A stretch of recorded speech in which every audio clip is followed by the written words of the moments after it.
ಬನ್ನಿ. ಸೊ ಜನಮತ ಯಾತ್ರೆ ಈಗ ಚಾಮರಾಜನಗರದಲ್ಲಿ ಇರ್ತಕ್ಕಂಥದ್ದು. ಈಗ ಬಿಜೆಪಿ ಅಭ್ಯರ್ಥಿ ಇಲ್ಲಿ ನಾಮಿನೇಷನ್ ಅನ್ನ ಫೈಲ್ ಮಾಡ್ತಿದ್ದಾರೆ. ಇನ್ನು ಅವರ ಪರವಾಗಿ ಪ್ರಚಾರವನ್ನ ಮಾಡೋದಕ್ಕೆ ಬಿಜೆಪಿಯ ಹಿರಿಯ ನಾಯಕರು, ಮಾಜಿ ಶಾಸಕರಾಗಿರ್ತಕ್ಕಂಥ ರಾಮದಾಸ್ ಅವರು ಕೂಡ ಇದ್ದಾರೆ. ಅವ್ರನ್ನ ಮಾತಾಡ್ಸೋಣ.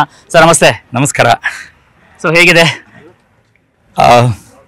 ವಿಶೇಷವಾಗಿ ಈ ಬಾರಿ ಚಾಮರಾಜನಗರ ಒಂದು ಮೀಸಲು ಕ್ಷೇತ್ರದಲ್ಲಿ ಒಬ್ಬ ಸಾಮಾನ್ಯ ಕಾರ್ಯಕರ್ತನಿಗೆ ಟಿಕೆಟ್ ಕೊಟ್ಟಿದೆ ಭಾರತೀಯ ಜನತಾ ಪಕ್ಷ ಅನ್ನುವಂಥ ಭಾವನೆ ಎಲ್ಲರಲ್ಲೂ ಮೂಡಿದೆ.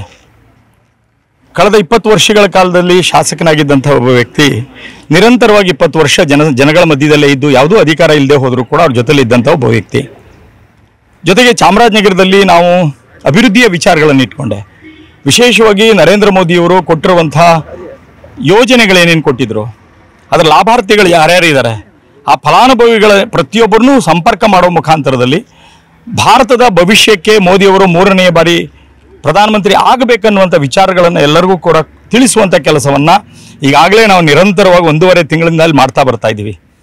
ಆ ದೃಷ್ಟಿಯಿಂದಲೇ ನನಗೆ 4 ಲೋಕಸಭೆಗಳ ಜವಾಬ್ದಾರಿಯನ್ನು ಕೊಟ್ಟಿದ್ದಾರೆ. ಮೈಸೂರು, ಚಾಮರಾಜನಗರ, ಮಂಡ್ಯ, ಹಾಸನ 4 ಲೋಕಸಭೆಗಳನ್ನು ಈ ಬಾರಿ ನಾವು ಈ ಕ್ಲಸ್ಟರ್ನಲ್ಲಿ ಗೆಲ್ತೇವೆ ಅನ್ನುವಂಥ ನಂಬಿಕೆ ನಮಗಿದೆ. ಈಗ ನಾವು ಈ ಚಾಮರಾಜನಗರ ಕ್ಷೇತ್ರ ಅಂದಾಗ ಒಂದು ವಿಶೇಷವಾಗಿರ್ತಕ್ಕಂಥದ್ದು, ಒಂದು ಕಡೆ ಮೈಸೂರು ಜಿಲ್ಲೆಗೆ ಸೇರುವಂತಹ ತಾಲೂಕುಗಳು ಕೂಡ ಈಗ ಇಲ್ಲಿ ಲೋಕಸಭೆ ಕಾನ್ಸ್ಟಿಟ್ಯೂನ್ಸಿಗೆ ಬರುತ್ತೆ. ಉದಾಹರಣೆಗೆ ವರುಣ, ಅದು ಮುಖ್ಯಮಂತ್ರಿಗಳ ತವರು ಕ್ಷೇತ್ರ ಆಗಿರ್ತಕ್ಕಂಥದ್ದು. ಇಲ್ಲಿ ಎಚ್ ಸಿ ಮಹದೇವಪ್ಪ ಅವರು ಸಿಎಂ ಇರ್ತಕ್ಕಂಥದ್ದು. ಒಂದು ರೀತಿಯ ಪೈಪೋಟಿ ಹೆಚ್ಚಿದೆ ಅಂತ ಅನ್ಸುತ್ತಾ? ಸಹಜ. ಇದು ಮೈಸೂರು ಜಿಲ್ಲೆಯ 4 ವಿಧಾನಸಭಾ ಕ್ಷೇತ್ರಗಳು, ಚಾಮರಾಜನಗರ ಜಿಲ್ಲೆಯ 4 ವಿಧಾನಸಭಾ ಕ್ಷೇತ್ರಗಳು ಇಲ್ಲಿ ಸೇರಿದೆ. ಅದಕ್ಕಿಂತ ಹೆಚ್ಚಾಗಿ ಬಹಳ ಇರುವಂಥ ವಿಚಾರ ಅಂತಂದರೆ ಮುಖ್ಯಮಂತ್ರಿಗಳ ಕ್ಷೇತ್ರ ಇದರೊಳಗಡೆ ಬರುವಂಥದ್ದು. ಹಾಗಾಗಿ ಇವತ್ತು ಈಗಾಗಲೇ ಅವರೊಂದು ಮಾತು ಹೇಳಿದ್ದಾರೆ, ನಿಮ್ಮ ಸಿದ್ದರಾಮಯ್ಯ ಮುಂದುವರಿಬೇಕಾ ಬೇಡವಾ, ಈ ಚುನಾವಣೆಯ ಫಲಿತಾಂಶದ ಮೇಲೆ ನಿಂತಿದೆ ಅಂತ ಹೇಳುವಷ್ಟು ಸ್ವಲ್ಪ ಹೆದರಿಕೆ ಪ್ರಾರಂಭವಾಗಿದೆ. ಕಾರಣ ನಮ್ಮಲ್ಲಿ ಯಾವುದೇ ಆರ್ಭಟಗಳಿಲ್ಲ ಅಥವಾ ಯಾವುದೋ ಒಂದು ದೊಡ್ಡ ಆಸೆಗಳನ್ನು ತೋರಿಸಿ ನಾವು ಕೇಳ್ತಾ ಇಲ್ಲ. ನಾವು ಮಾಡಿರುವಂಥ ಕಾರ್ಯಕ್ಕೆ ನರೇಂದ್ರ ಮೋದಿಯವರು ಮತ್ತು ಯಡಿಯೂರಪ್ಪನವರು ಮುಖ್ಯಮಂತ್ರಿ ಆದಂಥ ಸಮಯದಲ್ಲಿ ಚಾಮರಾಜನಗರ ಮತ್ತು ಈ ಭಾಗಗಳಿಗೆ ಕೊಟ್ಟಿರುವಂಥ ಕುಡಿಯ ನೀರಿನ ಯೋಜನೆ ಇರ್ಬೋದು, ಬೇರೆ ಬೇರೆ ಯೋಜನೆಗಳಿರ್ಬೋದು, ಎಲ್ಲಕ್ಕಿಂತ ಹೆಚ್ಚಾಗಿ ದೇಶ ಬೇಕನ್ನುವಂಥ ಚಿಂತನೆ ಇರುವಂಥ ಬಹಳ ಜನ ಇಲ್ಲಿದ್ದಾರೆ. ಭಾಳ ಸಂತೋಷ ಅಂತಂದರೆ ಇಲ್ಲಿರುವಂಥ ಫಸ್ಟ್ ಟೈಮ್ ವೋಟರ್ಸ್ ಸುಮಾರು 22% ಈ ಬಾರಿ ಚುನಾವಣೆಯಲ್ಲಿದ್ದಾರೆ. ಹಾಗೆ ನಮಗೆ ವಿಶ್ವಾಸ ಇದೆ, ಫಸ್ಟ್ ಟೈಮ್ ವೋಟರ್ಸ್ ಮೋದಿಯವ್ರನ್ನ ಬಿಟ್ಟು ಬೇರೆಯವ್ರಿಗೆ ಯಾರಿಗೂ ಮತವನ್ನು ಹಾಕ್ತಾರೆ ಅಂತ ನಮ್ಗೆ ಅನಿಸಿಲ್ಲ. ಎರಡನೇದು ಬಹಳ ಮುಖ್ಯವಾಗಿರುವಂಥದ್ದು, ಈ ಭಾಗದಲ್ಲಿ ಇದ್ದಂಥ ಸಮಸ್ಯೆ 30 ವರ್ಷಗಳ ಕಾಲದಿಂದ ಪರಿಶಿಷ್ಟ ವರ್ಗಕ್ಕೆ ಒಂದು ನಾಯಕ್ ಸಮಾಜದಲ್ಲಿ ಪರಿವಾರ ಮತ್ತು ತಳವಾರ ಇದನ್ನು ಸೇರಿಸ್ಬೇಕಂತೇಳಿ 30 ವರ್ಷದಿಂದ ಹೋರಾಟ ನಡೀತಾ ಇತ್ತು. ನಮ್ಮ ನರೇಂದ್ರ ಮೋದಿಯವರು ಅದಕ್ಕೆ ಈ ಬಾರಿ ಅವಕಾಶವನ್ನು ಮಾಡಿಕೊಟ್ಟು ಅವೆರಡನ್ನೂ ಕೂಡ ಎಸ್ಟಿಗೆ ಸೇರಿಸಿದ್ದಾರೆ. ಲಕ್ಷಾಂತರ ಮಕ್ಕಳುಗಳಿಗೆ ಅದು ಉಪಯೋಗ ಆಗುವಂಥದ್ದಿದೆ. ಅದನ್ನೆಲ್ಲ ಯಾವ ಋಣವನ್ನು ಜನ ಇವತ್ತು ಮರ್ತಿದ್ದಾರೆ ಅಂತ ನಾನು ಅನ್ಕೋತಾ ಇಲ್ಲ. ಹಾಗೆ ಅಭಿವೃದ್ಧಿ ಕೆಲಸಗಳನ್ನು ಕೇಳೇ ನಾವು ಮತವನ್ನು ಕೇಳ್ತಾ ಇದ್ದೇವೆ. ನನಗೆ ವಿಶ್ವಾಸ ಇದೆ, ನಂಬಿಕೆ ಇದೆ. ಹಿಂದಿನ ಮೋದಿಯವರ ಸರ್ಕಾರದಲ್ಲಾದಂತಹ ಕೇಂದ್ರದ ಆಡಳಿತಗಳು, ಆ ಲಾಭಗಳು ಮತ್ತು 1 ವರ್ಷದಲ್ಲಿ ಮಾನ್ಯ ಸಿದ್ದರಾಮಯ್ಯನವರು ಕೊಟ್ಟಿರುವಂಥ ಯೋಜನೆಗಳೇನಾರು ಬಿಟ್ಟು, ಅಂದರೆ ಈಗ ಯಾವುದು 5 ಗ್ಯಾರಂಟಿಗಳನ್ನು ಹೇಳಿದ್ರು, ಅದು ಗ್ಯಾರಂಟಿ ಸ್ವಲ್ಪ ಸಮಯಕ್ಕೆ ಮಾತ್ರ. ಶಾಶ್ವತವಾದಂಥದ್ದನ್ನು ಏನು ಕೊಡಬೇಕಾಗಿದೆಯೋ ಆ ಯೋಜನೆಗಳನ್ನು ಕೊಟ್ಟಿರುವಂಥ ಒಂದು ದೊಡ್ಡ ಕೀರ್ತಿ ನರೇಂದ್ರ ಮೋದಿ ಅವರಿಗಿದೆ. ನಮಗೆ ವಿಶ್ವಾಸ ಇದೆ ಈ ಬಾರಿ 370 ಭಾರತೀಯ ಜನತಾ ಪಕ್ಷ ಗೆದ್ದೇ ಗೆಲ್ಲಬೇಕನ್ನುವಂಥ ಚಿಂತನೆ ಏನಿದೆ ಅದು ಆರ್ಟಿಕಲ್ 380ಗೆ 370ಗೋಸ್ಕರವಾಗಿ ಆ ಮ್ಯಾಜಿಕ್ ನಂಬರ್ ಕೊಟ್ಟಿರೋದು ಅದಕ್ಕೋಸ್ಕರ. 400ನ 400 ಪಾರ್. ಯಾಕೆ ಅಂದರೆ ಈ ದೇಶದಲ್ಲಿ ಒಂದು ವಿಶೇಷವಾದಂಥ ಬದಲಾವಣೆಗಳನ್ನು 5 ವರ್ಷದಲ್ಲಿ ಕಾಣಬೇಕಂದ್ರೆ ನಮಗೆ ರಾಜ್ಯಸಭಾ ಮತ್ತು ಲೋಕಸಭಾದಲ್ಲಿ ನಮಗೆ ಬೇಕಾಗಿರುವಂಥ 3/4 ಮೆಜಾರಿಟಿ ನಮಗೆ ಬೇಕನ್ನುವಂಥ ಒಂದು ಕಲ್ಪನೆಯನ್ನು ಇಟ್ಕೊಂಡು ಏನು ಕರೆ ಕೊಟ್ಟಿದ್ದಾರೆ, ನನಗೆ ನಂಬಿಕೆ ಇದೆ ಆ 370ರಲ್ಲಿ ಚಾಮರಾಜನಗರ ಲೋಕಸಭಾ ಕ್ಷೇತ್ರ ಸೇರ್ಕೊಂಡಿರುತ್ತೆ ಈ ಬಾರಿ ಎನ್ನುವಂಥ ನಂಬಿಕೆ ನಮಗಿದೆ. Thank you so much. ಈ ಒಂದು ಸಂದರ್ಭದಲ್ಲಿ ನಮ್ಮ ಜೊತೆಯಲ್ಲಿ ಮಾತನಾಡಿದಿರಿ. Thank you so much. Thank you sir, ಧನ್ಯವಾದಗಳು ಸರ್. ನಮ್ಮ ಜನ ಮತ ಯಾತ್ರೆ ಇವತ್ತು ಚಾಮರಾಜನಗರಕ್ಕೆ ಬಂದಿರುವಂತದ್ದು. ಇಲ್ಲಿ ಬಿಜೆಪಿಯ ಅಭ್ಯರ್ಥಿ ಬಾಲರಾಜ್ ಅವರು ಇವತ್ತು ನಾಮಿನೇಷನ್ ಅನ್ನು ಸಲ್ಲಿಸಿದ್ದಾರೆ. ಅವರ ಪರವಾಗಿ ಜನರ ಬೆಂಬಲವನ್ನ ಕೋರೋದಕ್ಕೋಸ್ಕರ ಬಿಜೆಪಿಯ ರಾಜ್ಯಾಧ್ಯಕ್ಷರಾಗಿರ್ತಕ್ಕಂಥ ವಿಜಯೇಂದ್ರ ಅವರು ಕೂಡ ಆಗಮಿಸಿದ್ದಾರೆ. ನಮಸ್ತೆ ಸರ್. ನಮಸ್ಕಾರ. ಹೇಗಿದೆ ನೋಡಿದ್ರೆ ಇವತ್ತಿನ ವಾತಾವರಣ ಯಾವ ರೀತಿಯಾಗಿ ಕಂಡು ಬರ್ತಾ ಇದೆ? ಬೆಳಗ್ಗೆ ಮೈಸೂರು ಕೊಡಗು ಲೋಕಸಭಾ ಕ್ಷೇತ್ರ ನಮ್ಮ ಅಭ್ಯರ್ಥಿ ಆಗಿರ್ತಕ್ಕಂಥ ಯದುವೀರ್ ಒಡೆಯರ್ ಅವರು ಅವರ ನಾಮಪತ್ರವನ್ನು ಸಲ್ಲಿಸಿ ಚಾಮರಾಜನಗರಕ್ಕೆ ಬಂದು ನಮ್ಮ ಬಿಜೆಪಿ ಅಭ್ಯರ್ಥಿ ಆಗಿರ್ತಕ್ಕಂಥ ಬಾಲರಾಜ್ ಅವರು ಕೂಡ ನಾಮಪತ್ರವನ್ನು ಸಲ್ಲಿಸಿದ್ದಾರೆ. ಎರಡೂ ಕಡೆ ನಾನು ನೋಡ್ತಾ ಇದ್ದೇನೆ, ಕಾರ್ಯಕರ್ತರ ಉತ್ಸಾಹ ಮತ್ತು ಮತದಾರರ ಒಲವು ಭಾರತೀಯ ಜನತಾ ಪಾರ್ಟಿ ಪರವಾಗಿದೆ. ನರೇಂದ್ರ ಮೋದಿಜಿಯವರ ಪರವಾಗಿದೆ, ಸ್ಪಷ್ಟವಾಗಿ ಗೋಚರ ಆಗ್ತಾ ಇದೆ. ಈಗ ನಾವು ಕೂಡ ಸಾಕಷ್ಟು ಕಾನ್ಸ್ಟಿಟ್ಯೂನ್ಸಿಗಳಿಗೆ ಹೋಗ್ತಾ ಇರ್ತೀವಿ. ನರೇಂದ್ರ ಮೋದಿ ಅಂತಕ್ಕಂಥ ಹೆಸರು ಇವತ್ತು ಮೂಲೆ ಮೂಲೆಯಲ್ಲೂ ಕೂಡ ಕೇಳಿ ಬರ್ತಾ ಇರುವಂತದ್ದು.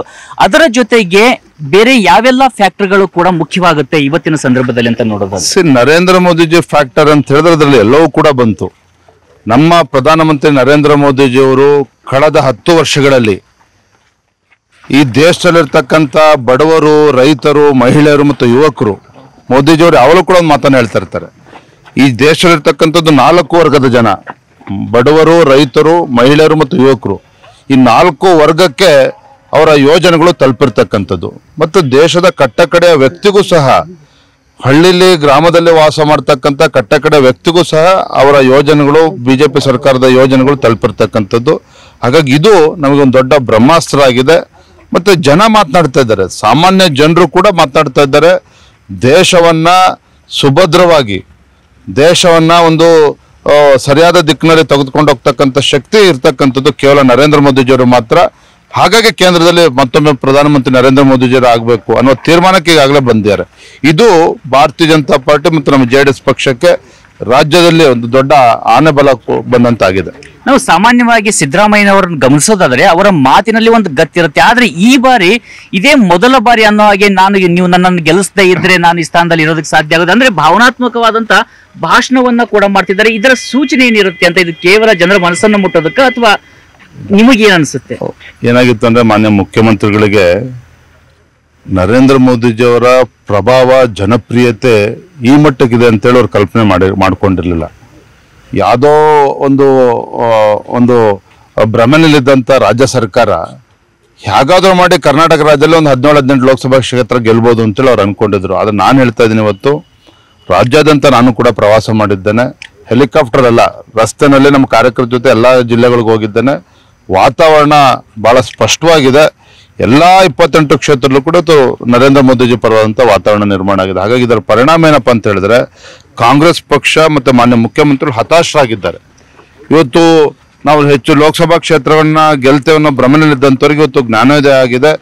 ಟೋಟಲ್ ಗ್ರೌಂಡ್ ರಿಯಾಲಿಟಿ ಏನಿದೆ ಅನ್ನೋದು ಅವ್ರಿಗೆ ಕೂಡ ಅರ್ಥ ಆಗಿದೆ. ಹಾಗೆ ಹತಾಶರಾಗಿರುತ್ತೆ ಹೇಳಿಕೆಗಳನ್ನು ಕೊಡ್ತಾ ಇದ್ದಾರೆ. ಒಂದಂತೂ ಸ್ಪಷ್ಟ, ರಾಜ್ಯದ ಜನರು ಇವತ್ತು ಈ ಭೀಕರ ಬರಗಾಲದ ಸಂದರ್ಭದಲ್ಲಿ ರಾಜ್ಯ ಸರ್ಕಾರ ಕಿಂಚಿತ್ತೂ ಕೂಡ ಕೈ ಜೋಡಿಸದೇ ಇದ್ದಂತ ಒಂದು ಮುಖ್ಯಮಂತ್ರಿಗಳು ಬರಗಾಲದ ಸಂದರ್ಭದಲ್ಲಿ 800ಕ್ಕೂ ಹೆಚ್ಚು ರೈತರು ಆತ್ಮಹತ್ಯೆ ಮಾಡಿಕೊಂಡೋಗ್ಲೂ ಸಹ ಒಂದು ಕರುಣೆ ಇಲ್ದಿರ್ತಕ್ಕಂಥ, ರೈತರ ಬಗ್ಗೆ ಕಾಳಜಿ ಇಲ್ದಿರ್ತಕ್ಕಂಥ ಈ ಕಾಂಗ್ರೆಸ್ ಸರ್ಕಾರದ ಬಗ್ಗೆ ನಿಜವಾಗ್ಲೂ ಕೂಡ ಒಂದು ವಿಶ್ವಾಸವನ್ನು ಕಳ್ಕೊಂಡಿದ್ದಾರೆ. ಹಾಗಾಗಿ ಅದರ ಪರಿಣಾಮ ಇವತ್ತು ಕಾಂಗ್ರೆಸ್ ಸರ್ಕಾರ ಇವತ್ತು ಎದುರಿಸ್ತಾ ಇದೆ. ಇವತ್ತು ಬಿಜೆಪಿಯ ರಾಜ್ಯಾಧ್ಯಕ್ಷರಾಗಿ 28 ಕ್ಷೇತ್ರಗಳನ್ನ ಗಮನಿಸೋದಾದ್ರೆ ಮತ್ತೆ 28 ಕ್ಷೇತ್ರಗಳ ಮತದಾರರಿಗೆ ನೀವೇನಾದ್ರೂ ಮನವಿಯನ್ನ ಮಾಡಿಕೊಳ್ಳೋದು? ನನ್ನ ಮನವಿ ಇಷ್ಟೇನೆ, ನಮ್ಮ ಮುಂದೆ ಇರ್ತಕ್ಕಂಥ ಲೋಕಸಭಾ ಚುನಾವಣೆ ದೇಶದ ಭವಿಷ್ಯವನ್ನು ರೂಪಿಸ್ತಕ್ಕಂಥ ಒಂದು ಲೋಕಸಭಾ ಚುನಾವಣೆ. ದೇಶದ ಭವಿಷ್ಯವನ್ನು ರೂಪಿಸ್ತಕ್ಕಂಥ ಚುನಾವಣೆ ಅಂತ ಹೇಳಿದ್ರಲ್ಲಿ ಜಾತಿ ಮತ್ತೊಂದು ಯಾವುದೂ ಕೂಡ ಬರಬಾರ್ದು, ಯಾವುದೂ ಕೂಡ ಅಡ್ಡ ಬರಬಾರ್ದು. ಇವತ್ತು ನರೇಂದ್ರ ಮೋದಿಜಿಯವರು ಪಾಪ ಒಬ್ಬ ಪ್ರಧಾನಮಂತ್ರಿ ಅಲ್ಲ, ಪ್ರಧಾನ ಸೇವಕ ಅನ್ನುವ ಭಾವನೆಯಿಂದ ಒಂದು ದಿನನೂ ಕೂಡ ವಿಶ್ರಾಂತಿಯನ್ನ ತೆಗೆದುಕೊಳ್ಳದೆ ನಮ್ಮ ದೇಶದ ಹೆಮ್ಮೆ ಪ್ರಧಾನಮಂತ್ರಿ ದುಡಿತಾ ಇದ್ದಾರೆ ದೇಶದ ಹಿತದೃಷ್ಟಿಯಿಂದ. ಅದನ್ನು ಅರ್ಥ ಮಾಡಿಕೊಂಡು ಇವತ್ತು ನಾನು ಒಂದೇ ಮಾತನ್ನು ಹೇಳ್ತೇನೆ, ಇವತ್ತು ಮೋದಿಯವರ ಸರಿಸಾಟಿಗೆ ಯಾರಿದ್ದಾರೆ ಇವತ್ತು ಪ್ರಧಾನಮಂತ್ರಿ ಅಭ್ಯರ್ಥಿ ಅಂತ ಹೇಳಿಸ್ಕೊಳ್ತಕ್ಕಂಥವ್ರು. ಹಾಗಾಗಿ ಮೋದಿಜಿಯವ್ರಿಗೆ ಮೋದಿಜಿನೇ ಸರಿಸಾಟಿ. ಹಾಗಾಗಿ ಇವತ್ತು ದೇಶದಲ್ಲಿರ್ತಕ್ಕಂಥ ಮತದಾರರು ಮತ್ತು ರಾಜ್ಯದಲ್ಲಿರ್ತಕ್ಕಂಥ ಮತದಾರರು ಇದನ್ನು ಅರ್ಥ ಮಾಡಿಕೊಂಡು ಈ ಕಾಂಗ್ರೆಸ್ ಪಕ್ಷದ ಬಣ್ಣದ ಮಾತಿಗೆ ಬಲಿಯಾಗದೇನೆ ಇವತ್ತು ದೇಶದ ಭವಿಷ್ಯ ದೃಷ್ಟಿಯಿಂದ ಭಾರತೀಯ ಜನತಾ ಪಾರ್ಟಿ ಮತ್ತು JDS ಪಕ್ಷಕ್ಕೆ ರಾಜ್ಯದಲ್ಲಿ ಸಂಪೂರ್ಣ ಬೆಂಬಲಿಸಬೇಕು ಅಂತೇಳಿ ತಮ್ಮ ಮೂಲಕ ನಾನು ಮನವಿಯನ್ನು ಮಾಡ್ತಾ ಇದ್ದೇನೆ. ಇಂಥ ತಮ್ಮ ಒಂದು ಬಿಸಿ ಶೆಡ್ಯೂಲ್, ಸಾಕಷ್ಟು ಕಾರ್ಯಗಳಿದಾವೆ. ಇಂಥ ಸಂದರ್ಭದಲ್ಲಿ ಇಂಥ ಒತ್ತಡದಲ್ಲೂ ಕೂಡ News 18 ಜೊತೆಯಲ್ಲಿ ಮಾತನಾಡಿದ್ರಿ. ನಿಮಗೆ ಧನ್ಯವಾದಗಳು. Thank you. ಧನ್ಯವಾದ. ಕನ್ನಡಿಗರ ನೆಚ್ಚಿನ News 18 ಕನ್ನಡ ಈಗ ವಾಟ್ಸ್ಆಪ್ ನಲ್ಲೂ ಲಭ್ಯ.